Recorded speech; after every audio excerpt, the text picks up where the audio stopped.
A blessed Thursday to us. When we always consider certain delimitations or territories, or sometimes we call it jurisdictions, in the context of the Catholic Church, and here we are talking about not just the universal church, but the local churches. The local church or the diocese, or the archdiocese for that matter, in certain ecclesiastical provinces. So I am now talking all these terminologies now regarding the confines of a Catholic church, of the Catholic Church, especially the local church. The center of the church, of this diocese, for example, is called a cathedral. Now, why is this called a cathedral? Naamang gani cathedral cake, no? Murag naa. I think so. Naas Tita Russell dito eh. Why is it called a cathedral? Because the cathedral is taken from the expression when Jesus was referring to the chair of Moses.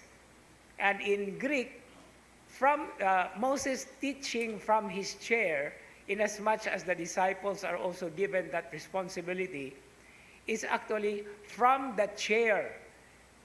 In other words, ex cathedra, because cathedra in Greek means chair.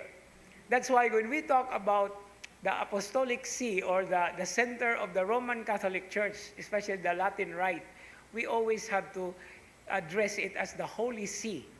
Nganong Holy See mana? The other name for Holy See is the seat, no? The Holy Seat. Nganong see man? Nganong pagtanaw man? Nganong vision man ang gihatag? Precisely because this is the point where the one in charge, especially based on today's gospel reading, from Peter and the popes and onwards, are given the task and the responsibility to oversee, because the bishops are overseers. Muna nga mo ni gitawag og cathedral because they are sitting, no, on that place. But it is not just somewhere that they can view all around, but it is actually the seat of teaching. That's why we call, in our understanding, we have the magisterium of the church. Nganong gitawag man nag magisterium? Because it comes from the Latin word magister or magistra, no, the teacher. But it is given from the teaching office.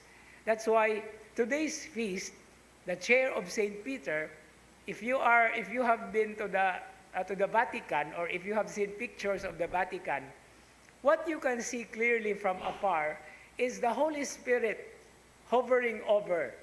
But you do not actually notice it unless you really go very close to it, that below the Holy Spirit is a chair. Now, I remember as a student in Rome, somebody commented, I think it was an African priest, siya nga, tingon siya nga, nganong naman ay chocolate diha, oh? Kung nakuno ay chocolate truffle sa ubos Holy Spirit.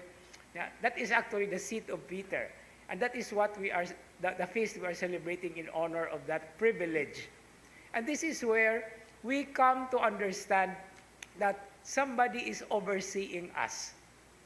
The only prayer that we have to embrace in our heart is mga panghinaot that the overseer will not, unsa may other expression of oversee. Seeing over and oversee. Naabay laing meaning ang oversee. Makalimtan. No? Na oversee man to nako, no? So hinaut unta nga dili ta makalimtan sa mga pangulo sa simbahan. Ilabi na ang atong mga panginahanglan. Yes, they are seeing over in order to guide us, just like the responsorial psalm today, with the rod and the staff, giving us courage, because the rod is the act of discipline, and the staff is the act of guiding. But hinaot lang unta nga dili ta mataligaman, that as seeing over us, they will not oversee. Kay usahay daghan kayong mga reklamo gikan sa mga yano nga mga katilingban, kadi na sila matagad usahay gani sa obispo. I hope it's not happening here in our context. But that is also our prayer. So we are not just only reflecting on the guidance that the Lord is giving us or is doing on our behalf.